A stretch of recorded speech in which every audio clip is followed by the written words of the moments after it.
Jürgen Osterhammel, La transformación del mundo, una historia global del siglo XIX, editorial Crítica, traducción de Gonzalo García 2016, capítulo 17b. Brasil en comparación con Estados Unidos. En Haití y Estados Unidos el fin de la esclavitud se acompañó de una violencia enorme. En el resto de las colonias del Caribe y las nuevas repúblicas de Hispanoamérica, donde la mayoría de las leyes de abolición se aprobaron en la década de 1850, el proceso fue más pacífico. También en el Imperio zarista, cuyo decreto de emancipación vio la luz en 1861. En Cuba y Brasil, la violencia también fue relativamente escasa.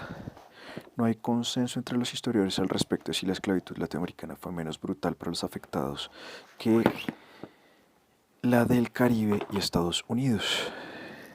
Fue menos brutal para los afectados que, en Brasil la mortalidad de los esclavos fue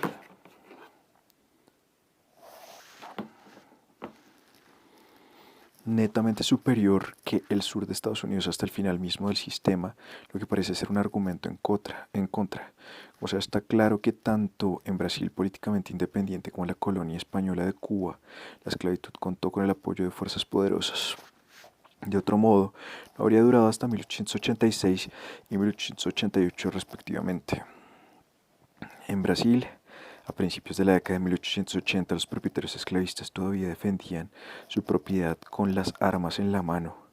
Igualmente la resistencia de los esclavos no cejó ni en público ni clandestinamente, pero la represión era lo bastante severa para que no se produjeran levantamientos de gran calado. En Cuba, donde el tráfico aún introdujo africanos hasta mediados de la década de 1860, la cuestión de la liberación de los esclavos se entrelazó con el programa general de las guerras de independencia en 1868-1878. La guerra fracasó, pero tanto los criollos sublevados como el gobierno español se acercaron a los esclavos con la expectativa de darles la libertad. En comparación con Cuba y todos los demás sistemas de Hispanoamérica, Brasil era el segundo de los dos grandes sistemas esclavistas del mundo occidental, solo por detrás del sur de Estados Unidos.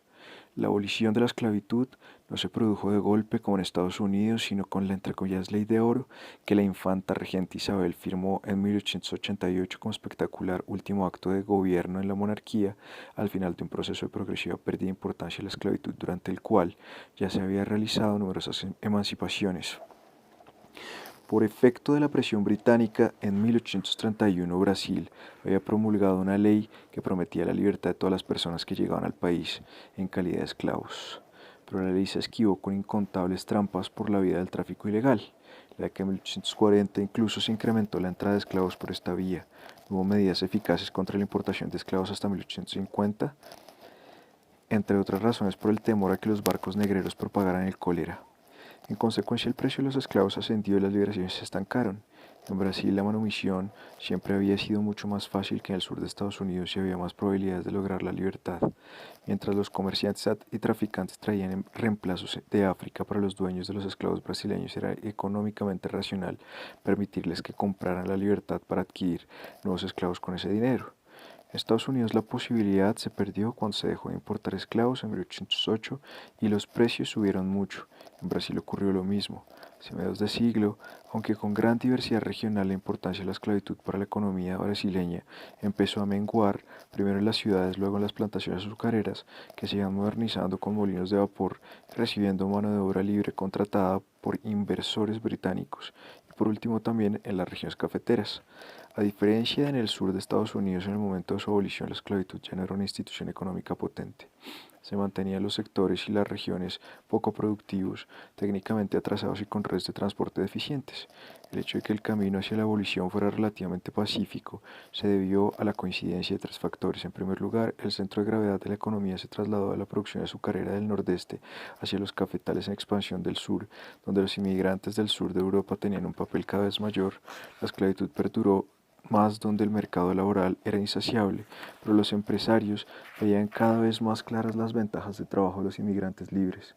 En segundo lugar, Brasil era la única región de América del Sur de California en la que el abolicionismo, desde la década de 1860, se expandió más allá de los intelectuales, los políticos liberales y los empresarios capitalistas, conquistando una masa de partidarios entre las clases medias urbanas y los trabajadores libres, tanto inmigrantes como nativos del país. Tercer lugar, la población esclava estaba distribuida por las distintas regiones de Brasil pese a la formación de centros de gravedad económicos.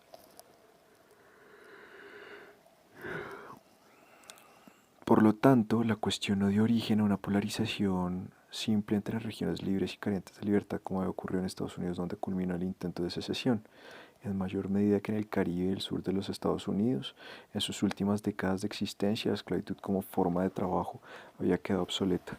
Pese a todo, no desapareció sin más. La abolición sin indemnizaciones, como en Estados Unidos, a diferencia del Caribe británico, fue objeto de luchas de poder en el marco de la política interior de una monarquía constitucional en las que vencieron los que entendían que un futuro Estado nacional moderno, y aquí debe entenderse también de estilo anglosajón, solo podía basarse en una república sin esclavos.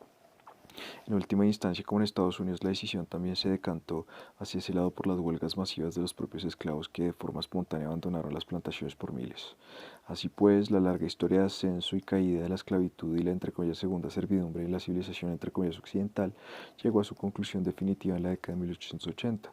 Más adelante surgieron en el hemisferio occidental, sino en Eurasia, los campos de concentración y exterminio de los nacionalsocialistas. El ministro del armamento de Hitler, Albert Speer, habló después de 1945 del entre comillas Estado esclavista de las SS y de los comunistas soviéticos y chinos. A la postre, estos fueron aún más destructivos que la clásica esclavitud africana. No se basaban en el comercio de esclavos y el trabajo no era un fin, sino un mero corolario de la opresión organizada. Pero en Occidente ni siquiera los peores reaccionarios y antihumanitarios han pensado en legitimar de nuevo la esclavitud como institución social y relación social, entre comillas, normal. Emancipación en el mundo musulmán.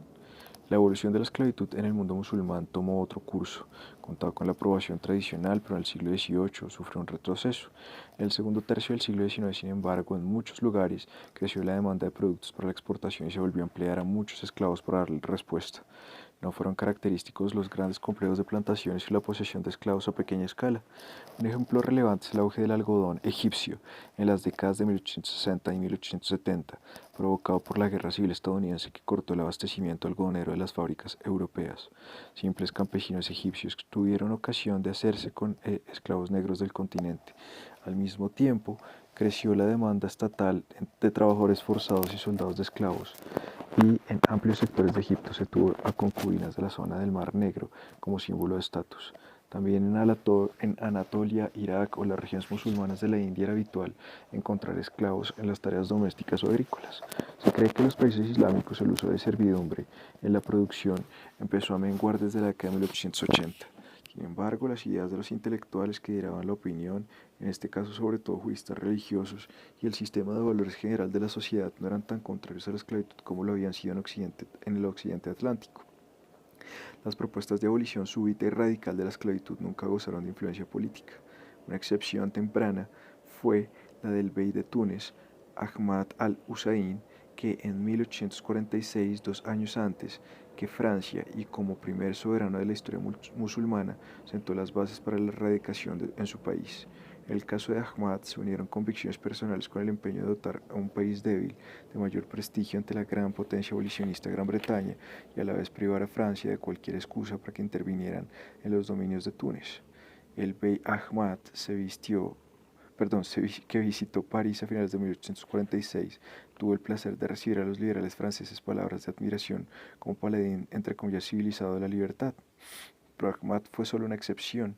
En el Imperio Otomano, los liberales autóctonos, como el gran visir Midhat Pasha, solo se impusieron a corto plazo.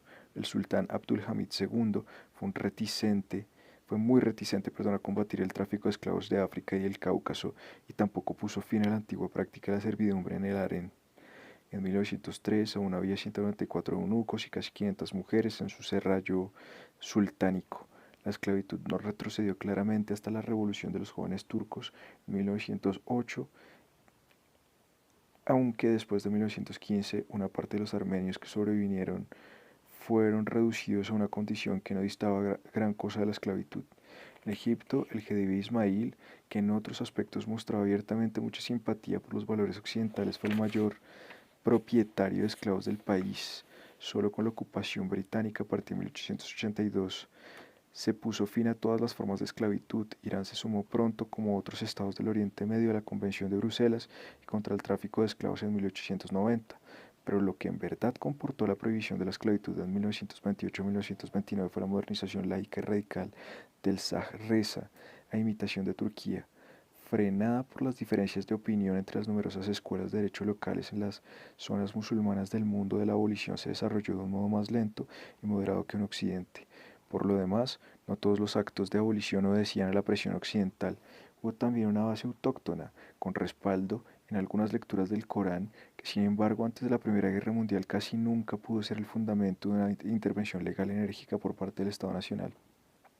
Después de la esclavitud, las transiciones. ¿Qué vino después de la esclavitud? En el caso ideal, el momento inspirador de la liberación que se simboliza en la destrucción de las cadenas debe trasladarse al orden jurídico político y a las estructuras sociales que garanticen la nueva libertad. Estos sistemas y estructuras pueden crearse con ayuda de los antiguos esclavos, pero no solo así. El marco del Estado colonial o nacional que recibió a los libertos con su nueva condición de ciudadanos también se tenía que reformar y aún había que cambiar las mentalidades, pasar del desprecio o en el mejor de los casos una simpatía condescendiente a la plena disposición a considerar a los esclavos no como entre comillas seres humanos en abstracto, sino como ciudadanos del mismo Estado y miembros útiles de la misma sociedad. Esta utopía liberal apenas se hizo realidad durante el siglo XIX. Algunos de los primeros abolicionistas ya lo intuyeron, relativizaron los éxitos locales y se marcaron metas más ambiciosas basadas en la idea de una misión civilizadora universal. Según rezaba, la reflexión fundamental, el mundo solo estaría seguro ante los bárbaros cuando la esclavitud hubiera sido erradicada sin excepción.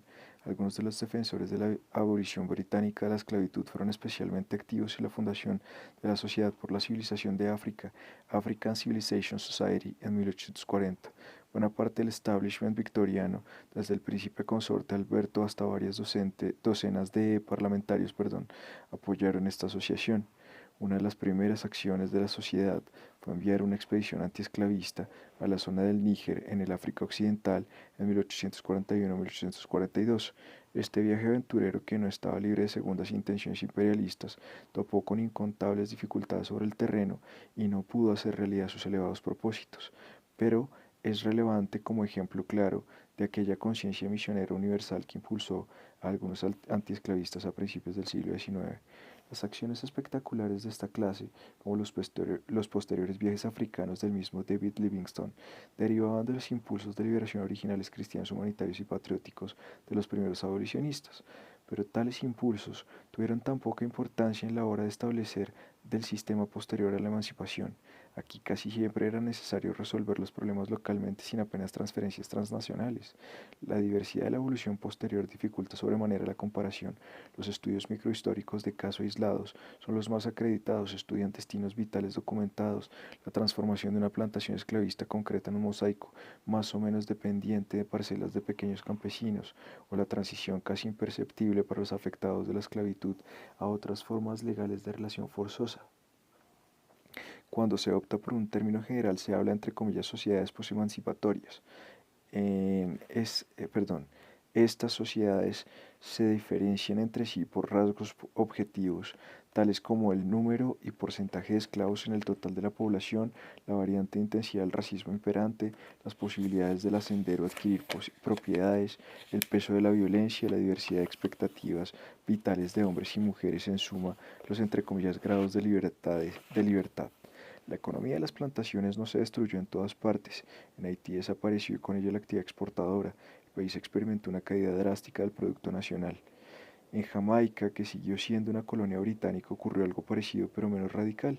En la Trinidad Británica las plantaciones recobraron la producción a las pocas décadas, pero no con el trabajo de los ex esclavos locales, sino con mano de obra traída de Asia, con los contratos de cumplimiento forzoso, indentured service. Ocurrió algo parecido en la isla británica de Mauricio en el Océano Índico. Cuba, que entró en la fase post-emancipación 80 años después de Haití, tomó a su vez un camino distinto. Aquí, en un país especialmente marcado por la economía de las plantaciones, se notaron los efectos de la transformación de la tecnología azucarera y de la llegada de numerosos inmigrantes blancos venidos de España. La producción de azúcar se redujo mínimamente durante la etapa de la emancipación al cabo de pocos años, superó los valores precedentes. Estos cambios se produjeron en medios agrarios Incluso en el sur de Estados Unidos a la emancipación no le sucedió directamente una industrialización a gran escala. Los resultados de la emancipación recibieron valoraciones diversas entre cada uno de los grupos. Los ex-esclavos tenían intereses distintos a los de los expropietarios. Los gobiernos coloniales y los abolicionistas tenían sus propias expectativas. La emancipación de los esclavos, uno de los proyectos reformistas más ambiciosos del siglo XIX, se acompañó de decepciones incontables e inusualmente poderosas. A veces, tal decepción era hipócrita. Los mismos regímenes coloniales que se quejaban de cuán difícil resulta erradicar la esclavitud en África mostraban pocos escrúpulos a la hora de instaurar nuevas condiciones de falta de libertad, ya fuera por las diversas formas de trabajo forzoso. En el imperio colonial francés, la corvée no se prohibió hasta 1946, presión tributaria o intervención en la agricultura. Ahora bien, esta ausencia de libertad no solía cristalizarse en estructuras estables de sumisión extrema. Los sistemas coloniales europeos que vivían bajo la doble presión de la insatisfacción en las colonias y la crítica franca en la opinión pública de las metrópolis tuvieron que aceptar correcciones moderadas. Así, después de la Primera Guerra Mundial es mucho más infrecuente hallar condiciones de trabajo forzoso y excesos de violencia. Sería erróneo subestimar la profunda ruptura política y moral que supuso la abolición de la esclavitud en cuanto a reforma legal y reconocida allí donde se produjo. En 1910, con excepciones menores, se había logrado prohibir la esclavitud al sur del Sahara. La sociedad racista posemancipatoria en el sur de Estados Unidos. En Estados Unidos, la abolición de la esclavitud se acompañó de un incremento en las posibilidades de actuación más radical que en cualquier otro país del mundo. Durante la Guerra Civil, cientos de miles de afroamericanos ya habían tomado su destino en sus propias manos, habían combatido por la Unión, ya fuera como entre comillas negros libres del norte o como esclavos huidos del sur, le habían prestado otros servicios bélicos o se habían apoderado de tierras sin dueño en el sur. Cuando se proclamó la emancipación, los negros americanos ya habían iniciado una gran sublevación. La transición a la libertad, los ex esclavos adoptaron nuevos nombres, cambiaron de lugar de residencia, reunieron la familia dispersa y buscaron visas de independencia económica. Si antes no gozaban de libertad de expresión, ahora podían hablar en público sin disimulo. Las instituciones de la comunidad negra que hasta entonces habían sido clandestinas, tales como iglesias, escuelas o sociedades funerarias, dejaron de actuar en secreto. Como esclavos, los negros eran propiedad de sus señores y carecían de derechos legales propios. Ahora ya no estaban limitados a la pequeña esfera doméstica, sino que podían firmar contratos de mutua obligación, declarar ante tribunales, incluso formar parte de un jurado, expresar voto o presentarse para los cargos públicos electos. Pero las grandes perspectivas fructificaron en lo contrario, una discriminación racial estricta. A finales de la década de 1870, la mayoría de las expectativas de los tiempos de la emancipación habían quedado frustradas. En la década de 1880, en los antiguos estados esclavistas del sur, la relación entre las razas empeoró radicalmente. A partir de 1890, los afroamericanos no quedaron esclavizados de nuevo, pero se vieron sometidos a un sistema racial de discriminación, restricciones extremas, mientras los blancos practicaban el terror y los linchamientos. Ya no cabía hablar de que ejercieran los derechos ciudadanos. Fuera de la esclavitud, solo han existido tres regímenes con un sistema tan crudamente racista. El sur de Estados Unidos entre las décadas de 1890 y 1920, en Sudáfrica a partir de 1948 y en Alemania desde 1933 y durante la Segunda Guerra Mundial en la Europa ocupada por los alemanes. Si dejamos de lado el caso de Alemania, es posible establecer una comparación aproximada entre Estados Unidos y Sudáfrica porque los primeros pasos del apartheid sudafricano se dieron en pleno siglo XIX. En 1903, E.B. Du Bois, el intelectual afroamericano más destacado de su tiempo, pronosticó que el problema del siglo XX sería la segregación racial que designó con un sintagma que hizo famoso, The Color Line, donde la predicción se cumplió con especial intensidad. La esclavitud sucedió la entre comillas supremacía blanca, privilegios para grupos definidos con el color de su piel, impuestos por la pureza de forma tanto estatal como paraestatal. Aunque las condiciones jerárquicas de las sociedades esclavistas habían sido obvias, el trabajo manual recaía casi exclusivamente en los esclavos y libertos y las posibilidades de ascenso de estos dos grupos demográficos eran muy escasas. Tras la emancipación de ex esclavos, compitieron directamente en el mercado laboral con los entre comillas blancos pobres. En circunstancias políticas de libertad, los negros defendían sus propios intereses políticos sin tener que contentarse con seguir los líderes blancos. El doble desafío, algunos sectores de la sociedad blanca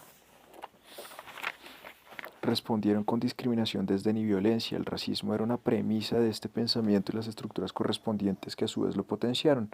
En lugar del racismo opresor de la sociedad esclavista surgió el racismo marginador de la supremacía blanca. Esta actitud ya estuvo muy difundida en la sociedad del norte de Estados Unidos, que durante la era de la Revolución renunció a sus leyes esclavistas.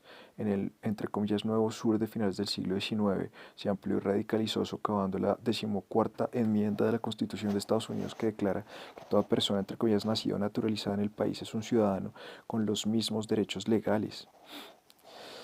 Esta afirmación no se tradujo en una legislación estatal, y después de que las últimas tropas federales se retiraran del sur, la minoría negra se quedó sin la protección que le habría podido proporcionar un Estado central de espíritu algo menos racista.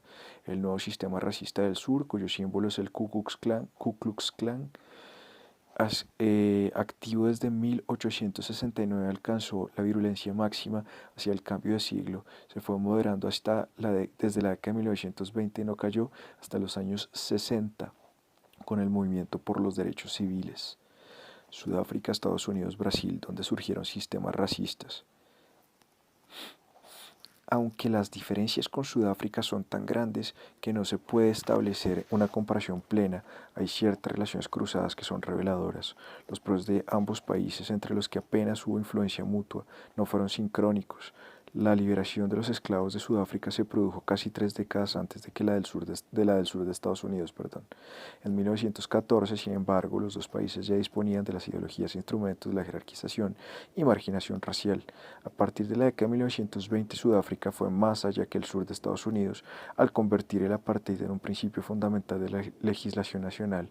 Así pues, el sistema racista no se pudo eliminar hasta que se produjo un cambio en el centro mismo del poder, que llegó en 1994, y no fue, como en Estados Unidos tras la Segunda Guerra Mundial, un proceso de transformaciones entre comillas graduales de la legislación y la jurisprudencia federales.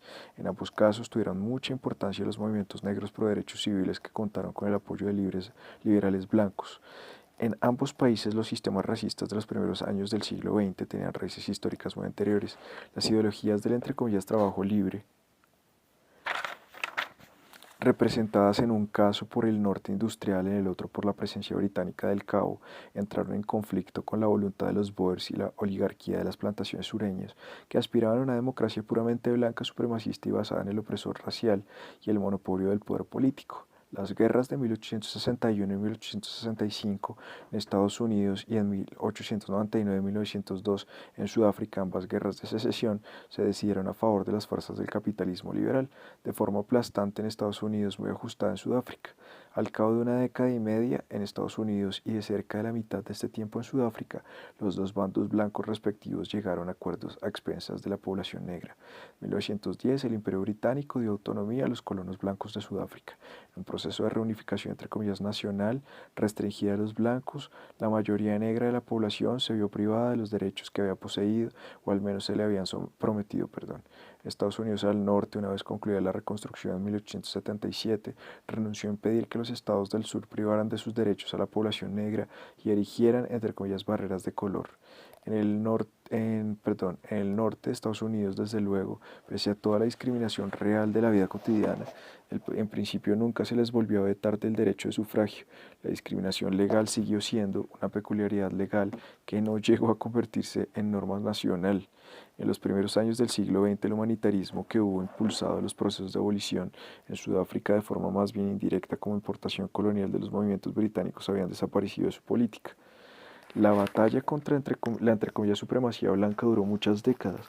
La democracia indistinta para todas las razas, que había cobrado visibilidad en los programas políticos de mediados del siglo XIX, había padecido un retroceso que tanto en Sudáfrica como en el sur de Estados Unidos costó un gran esfuerzo recuperar. En el que junto al sur de Estados Unidos fue el otro gran caso de esclavitud masiva en el siglo XIX, no se constituyó una supremacía blanca. Que en Brasil la esclavitud perdurase mucho más que en todo el resto del continente latinoamericano obedece a varias causas. Entre ellas, no tuvo poco peso el hecho de que los brasileños no hubieran librado una guerra de independencia contra el poder colonial, y por lo tanto no se reclutó a soldados negros como hicieron sus vecinos contra los españoles. Siempre hubo resistencia entre los esclavos, pero faltó la figura del africano armado con aprobación de los blancos, que podía exigir compensaciones por sus servicios. Con ello también faltó una fuente importante, entre comillas, modernización de la política. Pero, ¿por qué después de 1888 no se instauró en Brasil un sistema racista formalizado? Tras el fin de la esclavitud, que coincidió con la transición pacífica de la monarquía a la república, se inició un largo debate sobre la identidad nacional y racial del país y las posibilidades de modernizarlo. En Brasil, la emancipación había sido más fácil y el mestizaje no se sancionaba tan estrictamente como en Estados Unidos. En consecuencia, el color de la piel y la condición social necesariamente iban de la mano y la conciencia social estaba menos habituada a las oposiciones crudamente dicotómicas. Los proyectos de modernización de parte de la élite blanca, los ex esclavos liberados no tardaron en contar con con su sitio propio. Otro factor aún más importante fue la estrategia de sustituir a los esclavos en los sectores más dinámicos de la economía por emigrantes venidos de Europa. Estos emigrantes no participaban de los mismos mercados laborales que los ex-esclavos, que en buena medida pasaron la marginalidad económica, es decir, no se generó la situación de competencia que en todo el mundo fue uno de los sustentos típicos del racismo. En Brasil la cuestión racial nunca fue un foco de conflictos, la política territorial. Ninguna región se definió, como hizo el sur de Estados Unidos, por una identidad racial que la predispusiera a la secesión. Antes, al contrario, la élite se esforzó por cultivar un nacionalismo inclusivo y propagar el mito de que el antiguo sistema esclavista había sido particularmente poco riguroso. Esto permitió construir la historia nacional con una continuidad prolongada entre la era colonial, la monarquía y la república. La situación material de los negros en el Brasil posemancipatorio no era en absoluto mejor que la que pudiera tener en Alabama o Sudáfrica. El Estado no se ocupó de ellos sencillamente. Si bien no hubo equivalente a la reconstrucción estadounidense, tampoco hubo una reacción que generase un apartheid oficial y las autoridades no se consideraban garantes de la estanqueidad racial. Solo la debilidad del Estado posibilitó que mucha violencia racista se perpetrara sin castigo, pero estos actos no fueron una emancipación directa del sistema estatal. Los abolicionistas no lograron influir en el orden social posemancipatorio. En Cuba, a fin de cuentas, blancos y negros habían luchado juntos en la guerra de independencia. Además, en la economía azucarera había más mestizaje. Así pues, la política cubana, tras el fin de la esclavitud, prestó menos atención a las razas que otras sociedades posemancipatorias, no digamos Estados Unidos. En la lista no hubo lugar a la supremacía blanca. Todos los procesos que llevaron a la abolición de la esclavitud en Occidente tuvieron un rasgo en común. Además de los motivos humanitarios y cristianos, los impulsó a la esperanza, propia de una concepción liberal de la economía, de que en condiciones de libertad del mercado laboral los ex-esclavos emplearían su fuerza de trabajo en beneficio de la producción agrícola exportable con el mismo éxito que antes, sino más, pero ahora con estímulos positivos. Los economistas y políticos veían la emancipación como un gran experimento. A los antiguos esclavos se les daba la posibilidad de mostrar su entre comillas racionalidad, su valor humano según los criterios de una era ilustrada, comportándose como el homo economicus de la teoría económica liberal, con diligencia, afán de lucro y capacidad de ahorro. Así lo debían facilitar las transiciones organizadas de la esclavitud a la libertad, que en muchos casos se designaron como entre comillas años de formación, la apprenticeship la apprenticeship del Imperio Británico. La concesión de plenos derechos civiles y políticos terminaría coronando este proceso de adquisición de la entre comillas personalidad moral. A menudo la realidad fue otra. Los esclavos liberados mostraron preferencias inesperadas. Por ejemplo, prefirieron la seguridad de controlar una pequeña parcela antes que trabajar por un salario en una explotación grande. Muchos optaron por una estrategia mixta. El resultado fue menor relación con el mercado de la producción agrícola en comparación con los tiempos de la economía de las plantaciones muy orientada a la exportación. Otra clase de excepción fue la que vivieron los reformistas confiados en los que los ex-esclavos aspirarían a imitar sus ideales de la vida familiar burguesa. Ambos casos parecían indicar que los negros africanos, debido a sus peculiaridades antropológicas, no estaban a la altura de la racionalidad de los mercados ni de las normas entre comillas civilizadas del modo de vida personal. Esto no llegó a desembocar en el racismo, pero sí reforzó las tendencias racistas. El gran experimento de la emancipación colmó pocas de las expectativas ilusorias y egocéntricas de sus paladines liberales. 3. Xenofobia y entre comillas lucha de razas. Ascenso y caída del racismo virulento. Hacia 1900 la palabra entre comillas raza era habitual en muchas lenguas de todo el mundo. El clima de opinión universal estaba impregnado de racismo, por lo menos en el occidente entre comillas global, y que en la era del imperialismo se había extendido por todos los continentes. Muy poca gente ponía en duda, la idea de que la humanidad estaba dividida en razas y que estas razas por motivos biológicos tenían capacidades distintas y en consecuencia un distinto derecho a dar forma autónoma a su existencia. Hacia 1800 estos ideales eran exclusivos de unos pocos grupos eruditos, aunque en la práctica de las colonias y del tráfico de esclavos transatlántico no pasaba por alto los colores de la piel. Para 1880 ya se habían convertido en un elemento básico del imaginario colectivo de las sociedades occidentales. Hacia 1930 el racismo era en todo el mundo un poco menos aceptable que una década antes. El occidente, entre comillas, blanco, los afroamericanos, aunque tuvieran una apariencia burguesa y acomodada, aún tenían dificultades para conseguir una habitación de hotel, pero al menos desde el punto de vista científico el concepto entre comillas raza se aceptaba menos acríticamente. En la Conferencia de Paz de París de 1919, Japón intentó incorporar una cláusula contra la discriminación racial en los estatutos de la recién fundada Sociedad de Naciones. La iniciativa fracasó, sobre todo por la resistencia de Estados Unidos y de los dominios británicos, pero al menos este hecho pone de relieve que entre tanto las prácticas y los discursos racistas se tenían ya por más discutibles. La retórica y la práctica racista de los nacionalsocialistas a partir de 1933 toparon con más rechazo entre la opinión pública mundial del que habrían encontrado hacia el cambio de siglo, y no se consideraron un problema global sino una negligente minimización como una manía alemana. Para el año 2000 el racismo estaba desacreditado en todo el mundo. En muchos países que se castiga penalmente su apología y cualquier pretensión de cientificidad se tachaba de risible. El ascenso y la caída del racismo como fuerza de especial peso histórico llenan el periodo temporal entre 1860 y 1945 desde el punto de vista de la historia universal, un periodo breve. Este ciclo macabro abarca los siglos XIX y XX. En 1900, la entre comillas raza era un tema central no solo en aquellos países en los que el entre comillas hombre blanco, según se decía, representaba la mayoría de la población. Las minorías blancas que dominaban en las colonias veían con preocupación que a su juicio las razas entre comillas inferiores amenazaran su derecho a la supremacía. En Japón y China algunos grupos intelectuales se estaban apropiando del vocabulario de la teoría racial europea. Se tomaba en serio el uso de entre comillas raza como concepto científico.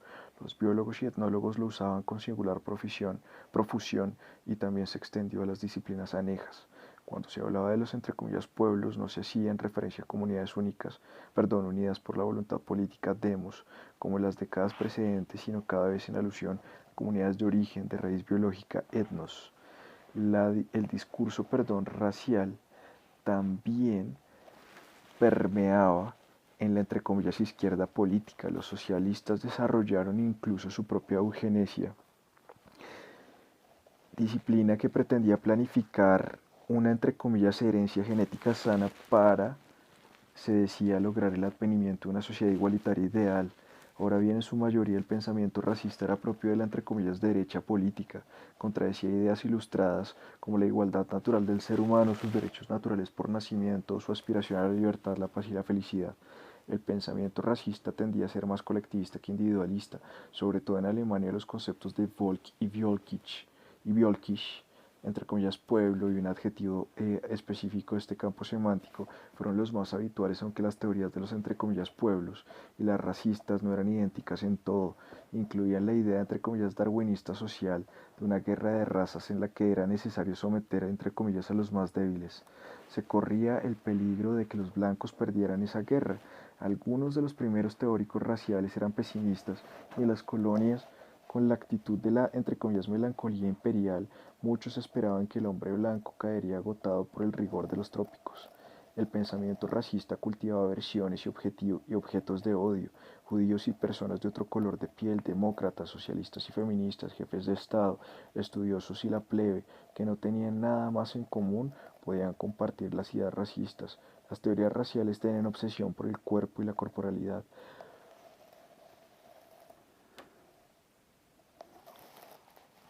Se hablaba de la sociedad como un entre comillas organismo nacional amenazado por enemigos y parásitos.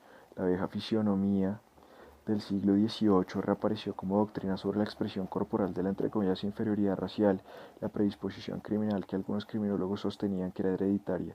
El pensamiento racista causó, posibilitó o simplificó el exterminio en el Estado Libre del Congo, el África suroccidental alemana o el Amazonas, pogromos contra los judíos en el Imperio zarista, ataques contra los inmigrantes de otras etnias, linchamientos sádicos en el sur de Estados Unidos.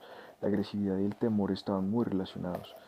El simple, entre comillas, odio racial no fue nunca la causa única ni por lo general la más importante de estos actos violentos. Sin haberlo buscado, las multitudes asesinas, los catedráticos inocentes que no habían matado ni una mosca actuaban como cómplices del proceso de fabricación de una raza y una nación entre comillas puras. En el último tercio del siglo XIX cronológico se inició una breve era de racismo virulento que sentó las bases de la matanza alemana de los judíos europeos, aunque no le hizo inevitable ya que después de la Primera Guerra Mundial se añadieron otros factores de radicalización. Teorías raciales antes y después de la Revolución. En una segunda fase, el gran complejo de la teoría racial y la acción de motivación racista se debe ir descomponiendo con paciencia. Aquí no hay lugar para hacerlo. Deberían distinguirse variantes de racismo según los métodos empleados, como por ejemplo, primero, racismo represivo, generador de clanes inferiores; segundo, racismo segregador, que genera entre comillas guetos; tercero, racismo excluyente, que cierra las fronteras de los estados nacionales; tercero, racismo exterminador, que aspira a aniquilar al entre comillas enemigo racial. Había distintas maneras de proceder con las entre comillas razas en los argumentos y narraciones. El panorama debería ampliarse debería emplearse con toda una serie de conexiones transnacionales, así como hacia 1900 la entre comillas raza era la categoría favorita de los intelectuales occidentales para organizar en macrocuadros las relaciones entre pueblos y estados. Los diversos racismos nacionales y particulares también reaccionaron mutuamente y los teóricos, sobre todo los que creían en la posibilidad, entre comillas, crear a los seres humanos, se unieron en agrupaciones transfronterizas. El racismo como forma extrema de un etnocentrismo generalizado que sitúa los rasgos decisivos de la diferenciación entre los seres humanos no en los comportamientos culturales y variables, sino en características biológicas heredables e inalterables, surgió durante la Edad Moderna cuando se intensificaron por todo el globo los contactos entre las sociedades. Esta clase de racismo no fue en ningún caso la concepción del mundo dominante entre los europeos, ni siquiera entre los marinos y los conquistadores coloniales, hasta muy entrado el siglo XVIII. Y en las relaciones de los viajes hallaremos muchos comentarios despectivos sobre los grupos humanos no europeos, también encontraremos muchas expresiones de respeto y admiración. Los viajes se interesaron más por los usos y costumbres que por el fenotipo de otros pueblos. Las actitudes racistas, todavía no las teorías raciales expresas, surgieron en los medios del tráfico de esclavos transatlántico, las plantaciones americanas y las sociedades de inmigrantes del hemisferio occidental, las que jerarquizadas de acuerdo con el color de la piel. La primera apología de la esclavitud de formulación racista completa y basada en la antropología de la época fue la Historia de Jamaica, 1774, de Edward Long, que era propietario de una plantación. Aunque el racismo no fue causa de la esclavitud, a finales del siglo XVIII y en particular en la primera mitad del siglo XIX se usó cada vez más para justificarla. En muchas, entre comillas, fronteras de la expansión europea, las diferencias entre los colonos y la población autóctona durante buena parte del siglo XIX todavía se interpretaron en un contexto más cultural que biológico. Las relaciones entre la esclavitud y la asignación de rasgos raciales fueron muy flexibles. A lo largo de la historia, numerosos sistemas esclavistas no se han apoyado primordialmente en las peculiaridades corporales. Son buenos ejemplos de ello la esclavitud de la antigüedad grecorromana o la variante militar del Imperio Otomano, que se abastecía de hombres en los Balcanes y la región del Mar Negro. Las dos Américas también había esclavos cuyo color de piel era más claro que el de algunos de sus propietarios y vigilantes europeos. En el último cuarto del siglo XIX, la comparación y clasificación se puso a moda entre los intelectuales europeos como procedimiento científico. Se hicieron propuestas para dividir la humanidad en entre comillas tipos: la anatomía comparada y la frenología, es decir, la medición de los cráneos para extraer conclusiones sobre el grado de inteligencia de una persona, dotó a esa empresa de un barniz científico acorde con los criterios de la época. Algunos autores fueron tan lejos como para, apartándose conscientemente de la doctrina cristiana de la creación, defender las razas tenían orígenes distintos poligénesis y poner en duda la afinidad básica entre blancos y negros a la que apelaban los abolicionistas. La clasificación racial fue la ocupación favorita de muchos anatomistas y antropólogos hasta mediados del siglo XX. Los gobernantes coloniales intentaban introducir así un orden en la confusa diversidad de los súbditos.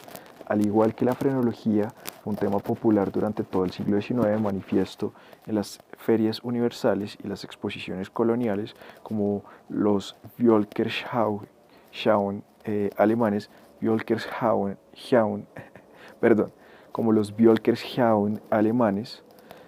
Algunos de los conceptos acuñados antes de 1800 pervivieron sin flaquear, entre comillas la raza amarilla, entre comillas negro, adoptando también en las lenguas angloamericanas el inglés negro, en alemán neger, entre comillas caucásico, término que se remonta al naturalista de Gotinga Johann Friedrich Blumenbach y que hoy aún se utiliza en Estados Unidos como eufemismo por entre comillas blanco. La clasificación racial originó una confusión que aún no se ha resuelto, en particular desde que la palabra inglesa race se aplicó también a las naciones, entre comillas de Spanish race, por ejemplo. En 1888, tan solo en la bibliografía estadounidense, el número de entre comillas razas existentes variaba entre 2 y 63. Las taxonomías de la Ilustración tardía y los primeros intentos de establecer asimismo una jerarquía entre los tipos raciales y las o subespecies humanas, generaron de por sí, en el peor de los casos, racismos represivos y explotadores, pero no el racismo exterminador. Ello tampoco legitimaba la existencia de segregar los modos de vida de acuerdo con, entre comillas, barreras de color que fue característica del racismo de hacia 1900 y posterior, pero en la práctica colonial tuvo un papel secundario hasta aproximadamente mediados del siglo XIX. La evolución del racismo del siglo XIX no fue una mera prolongación sin rupturas de los procesos del siglo XVIII. Las teorías raciales del siglo XIX eran postrevolucionarias, presuponían lazos más tenues que los del cristianismo, pero sobre un mundo en el que las jerarquías ya no se concebían como parte de un orden divino natural. Aparecieron menos en la mayor de las potencias coloniales, Gran Bretaña, que en Francia y Estados Unidos. Como el pensamiento político británico nunca ha hecho hincapié en el igualitarismo, la tensión entre las promesas teóricas de igualdad y desigualdad real nunca se han sentido allí con tanta fuerza como los países de la Declaración de los Derechos del Hombre y el Ciudadano, la Declaración de Independencia. A partir de 1815, más o menos fue posible esbozar teorías raciales de un nuevo tipo con dos premisas. La primera es despedirse del ambientalismo, la idea de que el medio ambiente puede influir de forma duradera en la naturaleza humana, también en sus variaciones fenotípicas. Entre tanto, el concepto de entre comillas perfeccionamiento desapareció del pensamiento racial hasta el último tercio del siglo, cuando renació como biotecnología eugenésica. En adelante, los conceptos raciales vivieron en tensión con la idea de la misión civilizadora. La segunda premisa fue reclamar una vigencia de la teoría mucho más general que la defendida por los naturalistas de la Ilustración tardía. En este punto, la entrecomillada raza se convirtió en una categoría de la filosofía de la historia, una supuesta clave universal para interpretar mejor la historia del presente, que hacía la competencia directa a otros términos clave como entre comillas clase, entre comillas Estado, entre comillas religión o entre comillas espíritu nacional. El rasgo llamativo de este pensamiento racial, Alexis de Tocqueville fue uno de los primeros en observarlo, fue una propensión mucho más fuerte del determinismo y con ello el marginar de la política y la aspiración a dar forma activa a la historia. Solo a partir de 1815 y en particular tras las revoluciones de 1848 y 1849 que inquietaron a los conservadores surgieron teorías universales de base racial o desde un punto de vista más crítico sistemas de ilusión cerrados. Ante todo con dos autores, el médico escocés Robert Knox, con su colección de conferencias Las razas de los hombres 1850, quiso alertar a sus contemporáneos sobre lo que a su entender era el trasfondo racial de los conflictos políticos de su tiempo. La influencia de Knox fue considerable, pero aún influyó más el ensayo sobre la desigualdad de las razas humanas 1853-1855 del conde francés Arthur de Gobineau, convencido hasta la obsesión de los peligros del mestizaje.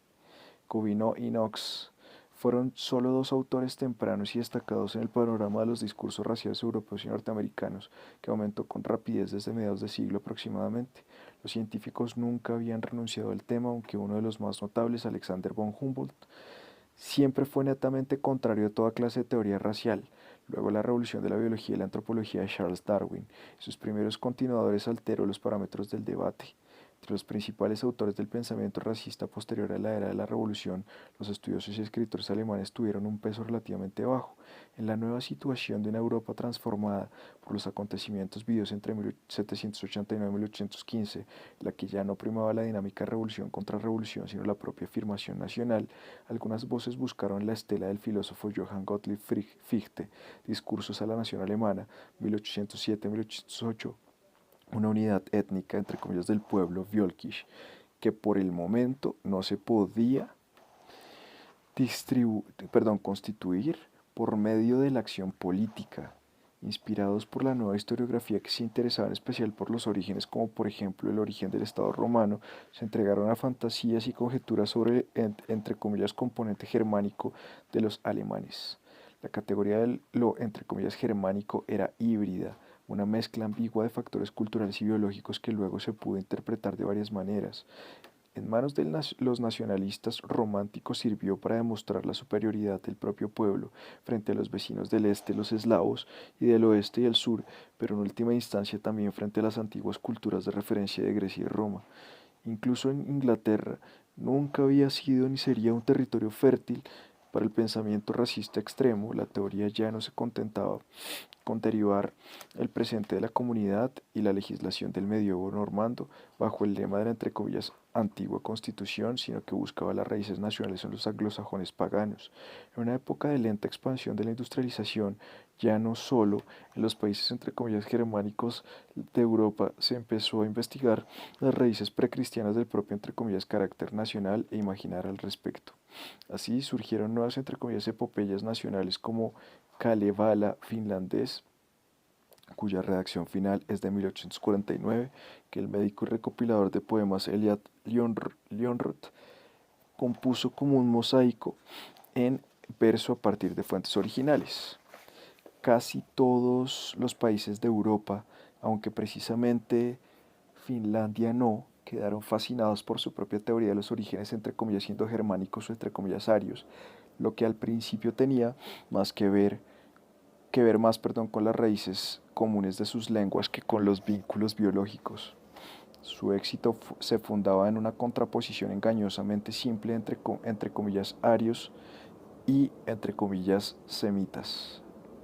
La antinomia conceptual que la ciencia de la época dignificó fue reivindicada luego de los antisemitas, que con ello querían excluir a los judíos, entre comillas no arios, de la comunidad cultural europea. Aún así, el mito ario también despertó resistencia. En Gran Bretaña no se acogió con ningún entusiasmo la idea de estar emparentados con los indios, menos aún tras la gran sublevación de 1857, tras la cual se prefería ver a la India como un, entre comillas, otro lo más distante posible. No todo el pensamiento racista era antinómico o, entre comillas, de codificación binaria. Había quien se devanaba los sesos sin pausa sobre los matices, los colores de la piel, los porcentajes de, entre comillas, mestizaje sanguíneo, las escalas de, entre comillas, salvajes, más o menos nobles. Entre los británicos los más nobles eran los guerreros y, entre comillas, varoniles. Sea como fuera, el racismo suponía reflexionar sobre las diferencias más o menos simplificadas. El racismo dominante y sus oponentes. A partir de la década de 1850 cabe hablar de un racismo dominante, aunque en Occidente y sus colonias la distribución era muy desigual, no faltaba en ningún sitio y fue uno de los modelos de concepción del mundo más influyentes de la época. De una preferencia de outsiders y minorías se pasó a un esquema ordenador que marcó la percepción no solo de las élites políticas y culturales. En casos particulares también se logró conquistar el electorado masivo emergente.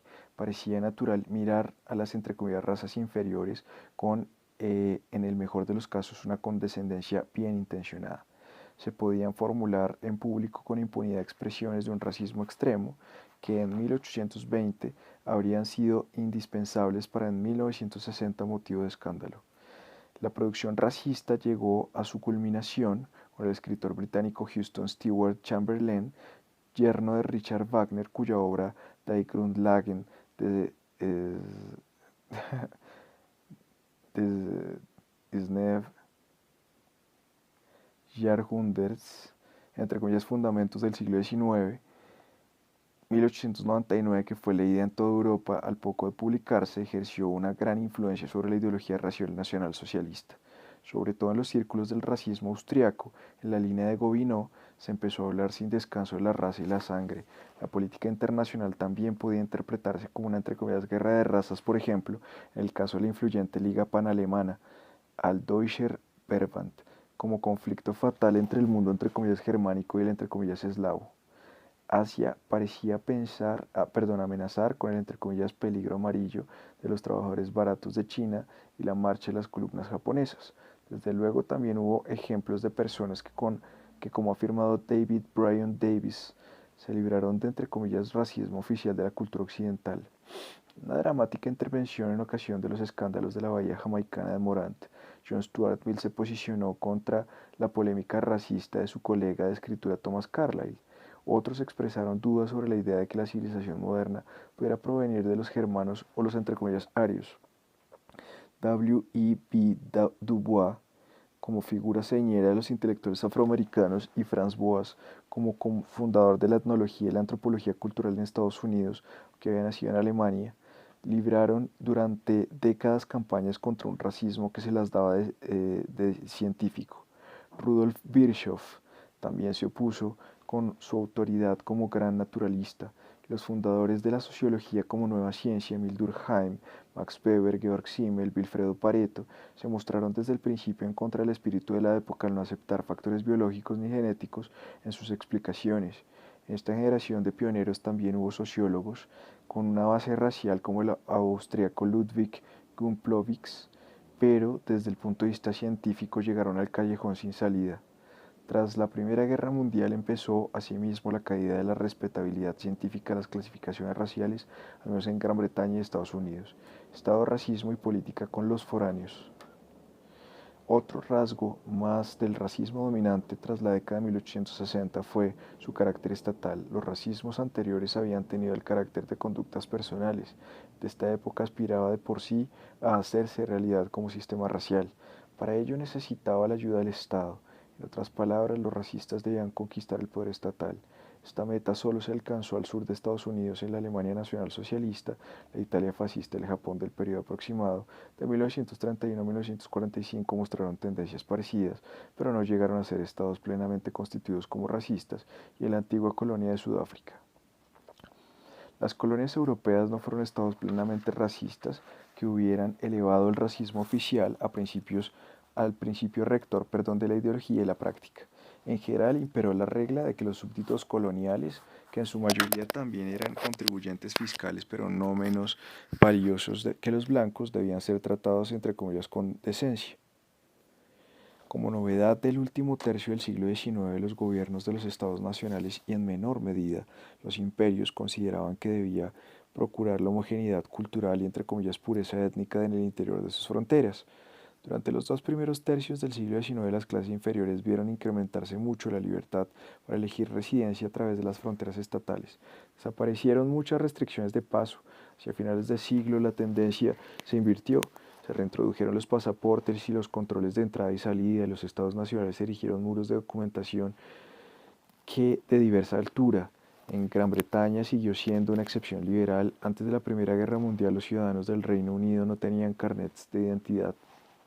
Podían abandonar su país sin el permiso de las autoridades y convertir el dinero a divisas extranjeras, sin limitación. A la inversa, no se impedía la entrada de extranjeros que podían vivir en las islas sin dar parte a la policía. Entre las colonias del Imperio Británico tampoco se necesitaban apenas formalidades. En la Europa continental, hacia finales del siglo, se fueron trazando líneas de separación cada vez más marcadas entre ciudadanos y extranjeros, se regularon administrativa y legalmente la entrada en el país, la estancia, la nacionalidad y la naturalización. No se trataba tanto de la influencia del racismo en expansión como el resultado de una actividad estatal cada vez más amplia asociada con la intensificación de los flujos migratorios en toda Europa. La consolidación interior de los estados nacionales exigía plantear con más claridad la cuestión de la pertenencia al, entre comillas, pueblo de la nación. La recuperación de los aranceles en el continente a finales de la década de 1870 mostraba ámbitos en los que los gobiernos habían podido regular los flujos transfronterizos. En el caso de las personas surgía la cuestión de quién debía ser excluido como, entre comillas, indeseado y en qué lugar se situaba a cada cual en la escala de méritos para la nacionalización. Gran parte de Europa, hacia finales del siglo, creció la predisposición a contemplar a los forasteros con desconfianza o incluso hostilidad. Aún así, los estados nacionales no se cerraron a banda contra la inmigración y los criterios de inclusión no se guiaron en exclusiva por la raza. No solo fue así en una Gran Bretaña que seguía en gran medida abierta al movimiento, también la Francia de la Tercera República, impregnada de un elevado sentimiento patriótico, puso pocos obstáculos a la inmigración. El crecimiento de la población arraigada era inusualmente bajo, lo que generó cierta impresión de crisis demográfica. Desde mediados del siglo XIX fueron llegando oleadas de trabajadores extranjeros que se fueron agrupando en comunidades de extranjeros bien predispuestos a la asimilación. Las campañas xenófobas no llegaron nunca a tener una influencia clara en la legislación nacional. Francia confiaba mucho en la fuerza integradora de su lengua, sus escuelas y su ejército. También el Imperio Alemán, donde la derecha política se agitaba con mucha más intensidad pro de una concepción racial de la nación, y en los años previos a la Primera Guerra Mundial se incitó el temor frente a la entrada de gran número de polacos y judíos. El Estado Nacional tampoco se convirtió en un, entre comillas, Estado racista en materia de política de inmigración. En 1913 se reformaron los criterios de nacionalidad sin que una mayoría favorable a la adopción de criterios raciales y biológicos se impusiera en el Parlamento. Tampoco se trasladaron al derecho del imperio prácticas administrativas de las colonias de carácter racista, como por ejemplo obstaculizar los, entre comillas, matrimonios interraciales. Racismo excluyente. A diferencia en Europa, en las sociedades democráticas de Norteamérica y Oceanía, con mucha inmigración, el racismo excluyente sí logró mayorías políticas. Se dirigía sobre todo contra los asiáticos. Los chinos llegaban a Estados Unidos por varias vías, como buscadores en oro en California, como obreros del ferrocarril, como coolies en las plantaciones de Hawái. Luego muchos de ellos acudieron en tropel a las ciudades donde trabajaban como cocineros o lavanderos y vivían en comunidades propias. Si primero se los acogió positivamente por ser muy laboriosos, luego los estadounidenses se fueron volviendo en su contra y exigieron que se parase la inmigración de China, con expresiones que recordaban claramente los ataques contra los negros después de la emancipación. Se denigraba cada vez más a los chinos como seres entre comillas semicivilizados, incapaces de adaptarse al entorno de Estados Unidos. Los líderes sindicales temían un dumping salarial. Se recurrió a la excusa de las prostitutas orientales para limitar las entradas de mujeres chinas y con ello obstaculizar el crecimiento de la comunidad china de Estados Unidos.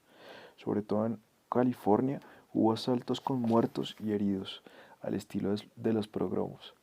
En 1882 los partidarios de un veto federal a la inmigración se impusieron en el Congreso, que aprobó una ley de exclusión de los chinos por la cual prácticamente se impedía la entrada de chinos durante el mínimo de 10 años. Fue la primera de una larga serie de medidas similares, toda una política de exclusión a la que no se puso fin hasta 1943. Los ataques contra los japoneses aún fueron un poco más feroces. Por lo general no llegaban a Estados Unidos mediante el tráfico de coolies, sino en proyectos de migración de su propio gobierno. A diferencia de los chinos, actuaban en ámbitos económicos en los que competían directamente con los estadounidenses blancos y por lo tanto despertaron una resistencia aún más intensa. En Australia ocurrió como en la zona oeste de Estados Unidos, a donde acudió la mayoría de inmigrantes asiáticos. Desde la década de 1880, la emigración de Asia a Australia también provocó movilizaciones sindicales y polémicas electorales. La histeria de la, entre comillas, extranjerización llegó a la intensidad de las fantasías sobre la inminente invasión asiática. Se convirtieron en un género específico en el mercado editorial. A los asiáticos que ya estaban en el país se los trató mejor que en Estados Unidos, gozaban de cierta protección estatal y en gran parte conservaron sus derechos civiles. Sin embargo, la política favorable a una, entre comillas, Australia blanca tenía más respaldo oficial que las tendencias semejantes de Estados Unidos. Durante aproximadamente un siglo, de la década de 1860 a 1960, las colonias australianas y luego la Federación actuaron contra la inmigración multitudinaria de los no blancos. En lo esencial, se alegaba la voluntad de evitar que estas personas formaran una subclase social, pero los argumentos fueron cobrando tintes racistas cada vez más estridentes y a partir de 1901 se aprobaron medidas restrictivas de la inmigración. Canadá pasó en 1910 a la política de una, entre comillas, Canadá blanca. Paraguay ya había aprobado una ley muy restrictiva en 1903 y en 1897 la colonia de Natal en Sudáfrica intentó prohibir la inmigración india, en este caso amparándose en la población africana. Esta exclusión en el ámbito del Pacífico, que en Estados Unidos se concentró en la costa oeste, fue juntamente con la discriminación racial del sur de Estados Unidos y algunas prácticas coloniales, la concreción más radical del racismo generalizado del cambio de siglo. Se apoyaba en ideas de una superioridad blanca cuyo valioso núcleo esencial había que proteger de invasiones de extranjeros. En el caso de Estados Unidos, el problema se complicaba porque las primeras generaciones inmigradas, de mayoría anglo-inglesa alemana, anglo-irlandesa alemana, se enfrentaban desde la década de 1880 a una nueva oleada migratoria del sur y el oeste de Europa, y la población ya sentada miraba con recelo a la que estaba llegando. Esto dio ocasión a debates interminables sobre las jerarquías de color de piel y la competencia cultural. Fue la primera vez que Estados Unidos percibió una contradicción en la concepción de sí mismo que aún no ha desaparecido. Un país que, seguro de su plena superioridad, se concibe como el salvador de los pueblos del mundo, al mismo tiempo está dominado por el temor a que esos mismos pueblos lo infecten y arruinen. Racismo no occidental China.